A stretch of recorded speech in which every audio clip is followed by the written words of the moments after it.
Welcome to the latest edition of Civics Forward from the U.S. Chamber of Commerce Foundation. My name is Michael Carney. Here at the U.S. Chamber of Commerce Foundation, every day we work to help businesses do well, do good, and prepare for the future. One of the ways we're doing that is through our Civic Trust Initiative. This has three pillars: civics education, civics literacy, and promotion of civics. Today, I'm looking forward to a broad-ranging conversation with someone who is an expert in the critical infrastructure of our democracy.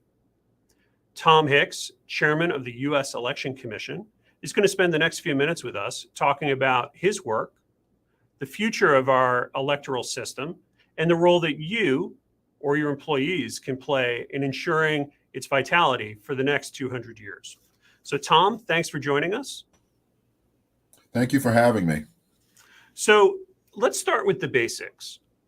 What is the U.S. Election Commission?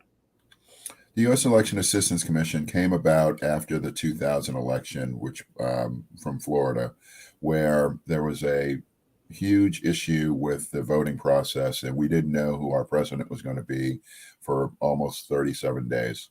So civil groups, the Senate and House, and good government groups like the National Association of Secretaries of State and National Association of State Election Directors got together and formed what became the Help America Vote Act, and our agency came about from that.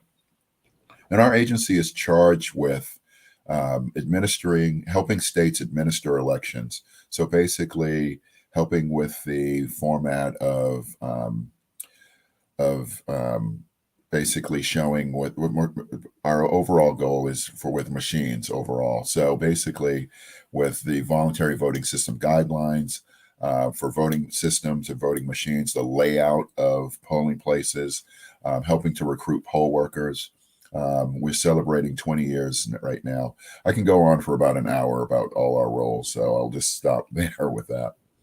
So I want to zero in on something you just said about poll workers. Everyone who votes is probably familiar with someone sitting at a desk checking their name and, whatever the process is in that jurisdiction. I think what most of us probably don't know is that in many cases, those are volunteers. Those are members of the community who come together. Can you talk to us a little bit about the role of poll workers in our elections and kind of where things stand with that part of your project or your work? So poll workers are a vital institution that are needed for every election cycle. They're as you said, volunteers, but mostly they're paid. Not a huge amount of money, but they're paid for the day and for training that they go through. They basically help with the sign-in. They help with the vote tabulation and the vote count at the end of the day. So they go from A to Z on that particular day on helping to run the election. And our democracy couldn't function without it. And so for each presidential election cycle, we usually need about 1 million poll workers. And unfortunately, we come up short. These folks are basically our neighbors, our aunts, our uncles, our grandparents, basically volunteering their time to do this. And what we're looking for is to get more people involved in the process, more people who are more tech savvy, more younger folks who may be able to stand for longer periods of time. But the overall function is to have more people involved because it's actually giving back to our democracy and showing how much you care and seeing your neighbors. So seeing your neighbors coming in and casting their votes and so forth, because we've gotten away from seeing people in the last 2 years with COVID-19 and other aspects. Yeah, that's a good point. And I wish we were doing this in person, actually, because then I'd get to see you in person again. Yeah. So you just said 1 million people are needed in a typical presidential election year. Can you quantify the need? Like what's the difference between how many you actually have or we have versus how many we need? So we usually come up short, but we try our best to get as many folks involved. And so election officials, even though they come up short, they do their best to allocate those folks that they do have into different aspects of making sure that every aspect of the election is taken care of. And so, for the most part, it's looked at, and so some of the viewers might feel that, well, if I serve as a poll worker, is this going to be a partisan thing? No, it's a nonpartisan event that you're going to be taking part of. And you don't have to, for the most part, for most jurisdictions that talk about your affiliations or anything like that. It's you are serving as a nonpartisan person helping to run the election, and that's the way that it should be run. And so we, as I said, there's about 1 million people who are needed for presidential elections. We usually come up a little bit short on that, but like I said, election officials have been doing this for a number of years, and so they allocate people to those functions that are needed most critically. So, has the pandemic changed the need in terms of either number or what people are needed to do? Yes. So the pandemic has really changed the role and need for poll workers. For the most part, poll workers have been our older citizens, mostly retirees, and they were very susceptible to the pandemic before the vaccines were put out there. And so they were very vulnerable. And I'm sorry, it's sad to say that, like healthcare workers, we lost some really great poll workers during this pandemic. They knew some of the risks that were involved, but they still volunteered and they still risked their lives in order to ensure that our democracy was going to function. So with the vaccine and with younger people being involved, we've been able to move the needle a little bit towards younger people being involved in becoming poll workers. But also the Election Assistance Commission on September 1st, 2020 launched our first poll worker recruitment day for the general election that year. And we worked with a number of organizations to recruit poll workers. And we've done that a couple more times since then. And our most recent being August 16th of National Poll Worker Recruitment Day, and basically Help America Vote Day. And so we have signed up folks to work in their local jurisdictions. And this can be found at our website at eac.gov to still sign up for the general election as well. So it's not too late for people who want to help out in the upcoming elections to sign up with their local jurisdiction. No, it's definitely not too late, but it's also something to think about in terms of for federal elections. They're every 2 years, and so if you sign up now to help run maybe an election next year for the off-year elections, or even the general election this year, you'll get more comfortable doing it as you do it more often. So I would say don't make this a one and done. But you can try it out, see how you feel about it. And for organizations who are a little wary of giving their employees time off, I consider this the same as jury duty. It's a function of our government and basically allowing folks to serve in the role of poll workers, or whether or not, like in our armed forces, allowing people to serve and having that time off to do so. It might not be statutory, but this is something that I think is very important to our democracy and to ensure that we, like you said, can carry on for the next 200 years as well. Yeah, we would definitely agree with that. That's actually why at the Chamber Foundation, we've been developing a program called Civic Time Off, and we're about to pilot it. The concept is that employers can facilitate volunteer poll workers among their workforce, so they can go out and promote it. They can offer paid time off if that's something that the company has the ability to do. But all in all, helping facilitate orderly elections that are fully staffed in a nonpartisan way is really a critical part of our democracy. And it's something that we're exploring ways that the business community writ large can be more supportive of. Now, we talked a lot about poll workers, but can you talk a little bit more about what it actually means to be a poll worker? What do they do? Again, we all think about voting as you stand in a line and you fill in a little oval but there's a lot going on. Can you walk us through, all the Mhm. different parts of an election that a poll working volunteer or paid volunteer, I know that makes no sense, but Mhm. someone who's helping out Mhm. would be asked to do? Right. So there's a number of different jobs that a poll worker can do, from helping with the checking voters in to ensuring that the vote machines are plugged in and functioning correctly, to doing the vote tabulations at night. So basically from A to Z. So checking people's IDs when they check in, giving them their paper ballots, ensuring that they have the right ballots for their jurisdiction.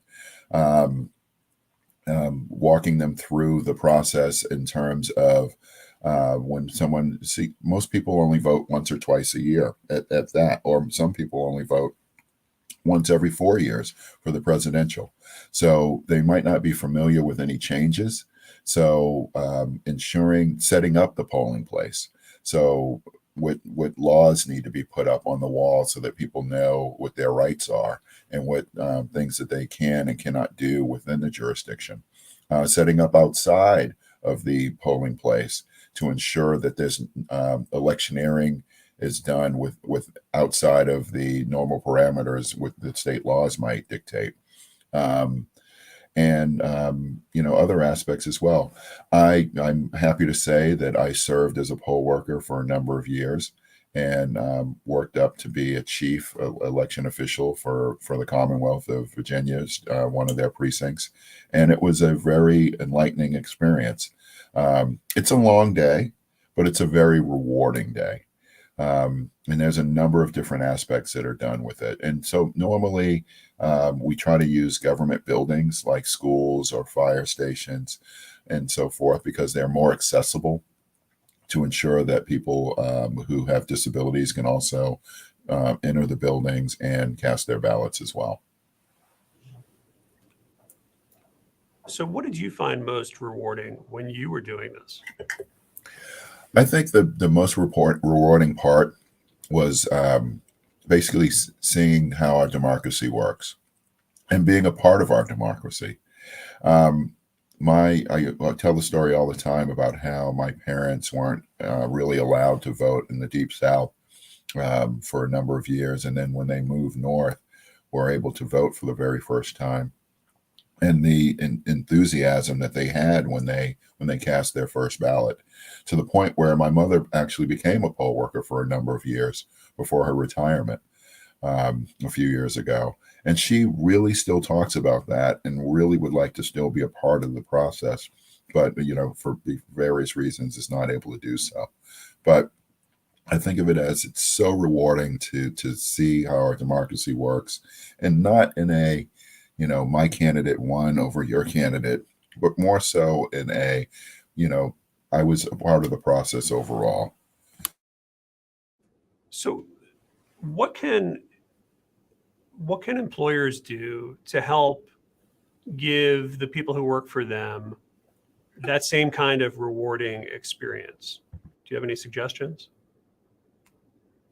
Well, I would say giving them paid time off to serve as a poll worker, or even allowing folks to serve as teams in terms of poll workers. So as many jurisdictions are out there, they may have excuse me, part of the pandemic of me coughing again, so I apologize for that. But the overall aspect of allowing for people to have paid time off so that they can participate in our process, in our democratic process, I think will go a long way towards ensuring that our democracy remains strong. So the Civic Time Off initiative that the Chamber Foundation is developing, what role do you see that playing? I know we've talked about it a little in the past. What kind of contribution do you think that might be able to make to the larger challenges that the country is facing when it comes to having enough poll workers uh, for the elections with the highest demand? I think that it would be great in order to ensure that the numbers that we need, for instance, as I said before, for a million poll workers for the presidential election and the primary. So it's not just that we all want to have people vote on that one particular day. It's more of ensuring that the people who are being able to cast their votes and have those votes counted accurately, that we have enough people to do that. And so, and it gets away from that stigma as well of saying that our democracy is broken or that one side has the fix in over another. Right now, there's one party that's saying that, hey, elections are not fair and the other side is stealing the elections.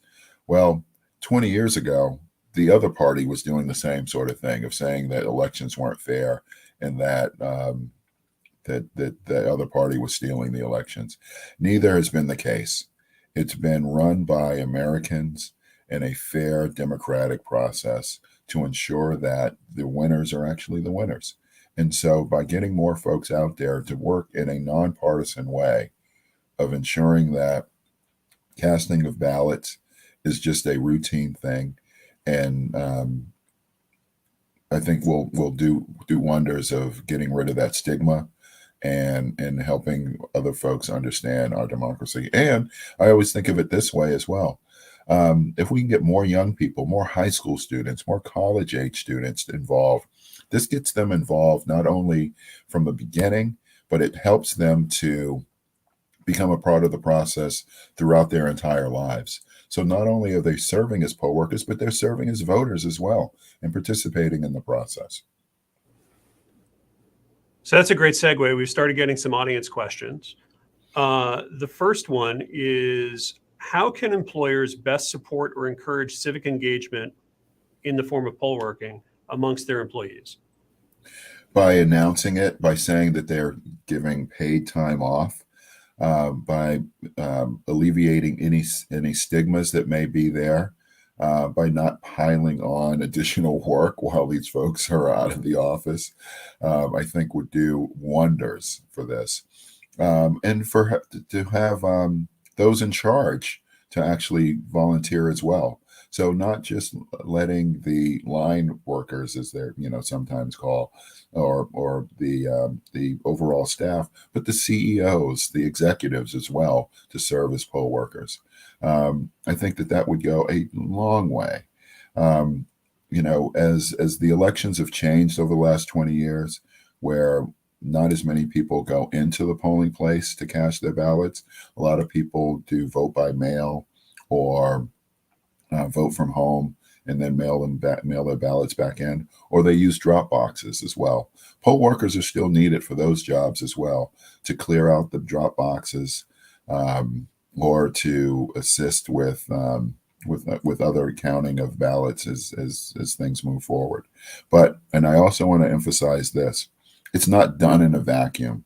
It's usually done by groups of two, so that not only can I watch you to ensure that you're doing your job correctly, but you can watch my back to make sure that I'm doing my job correctly as well. Okay. Where do I find out about volunteering as a poll worker in my community? So I would check with your local election official. Usually where you go to register to vote, they'll have some sort of place for you to actually volunteer as well. I live in a very large jurisdiction, so I can go on our website to check it out. But I would also look at our website on eac.gov and look at our Help America Vote Day, because it should have links to jurisdictions to allow for you to register to serve as a poll worker. And I would basically start with that chief election official in your state and try to work your way down to the local jurisdiction. It might take a little bit of work, but I'm telling you, it will be worth it. Okay, so it sounds like what you're saying is start local, but if you don't find what you need there, You can go to eac.gov or the state elections officials, and you'll be able to get to the information. You should be able to, yes. So that's a good segue to another audience question that focuses on how you can get more young people involved. What strategies does the agency have for recruitment? So what we've done, the poll worker recruitment day, is that, I assume that's one of them. What else are you doing? So poll worker recruitment day, I speak at a number of colleges and universities. Next week, I'm going to speak at the National Association of Political Sciences Association to try to get more academics involved in the process. So, I've spoken to several civic organizations. I've spoken to several businesses about helping with their recruitment of poll workers and having people volunteer. So there's a number of ways, and I think of it as even though the four of us have been appointed by presidents of the United States, we do this in a nonpartisan manner.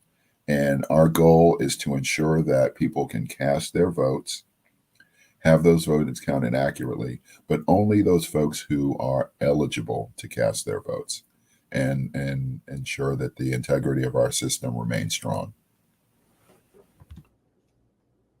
So, Chairman Hicks, you have an audience of employers today. As we near the end of our time together, I'd like to give you the opportunity to make your pitch to them. Small businesses to big businesses, charities to churches, all employers. What message do you have for the nation's employers when it comes to the future of poll workers and the needs that you have? I want to thank you for all the work that you've done to make our economy strong. I want to thank you for your volunteer work at churches and other charities as well. But I also want to ask you to serve as a poll worker.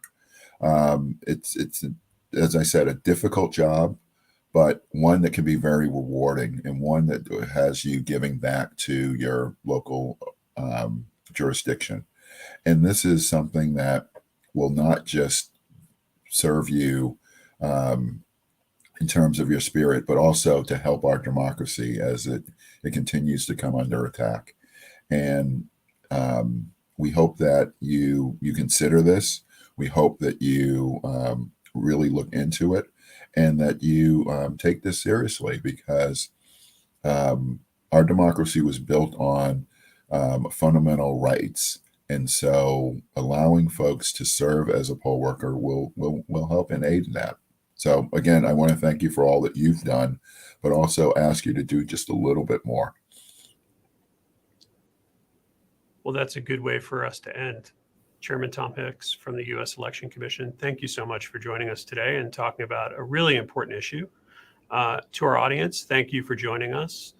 As I mentioned during the program, we are finalizing a program called Civic Time Off, which will provide pointers for employers that are interested in helping their workers serve as poll workers in the jurisdictions where they live and work. You can find out more at uschamberfoundation.org.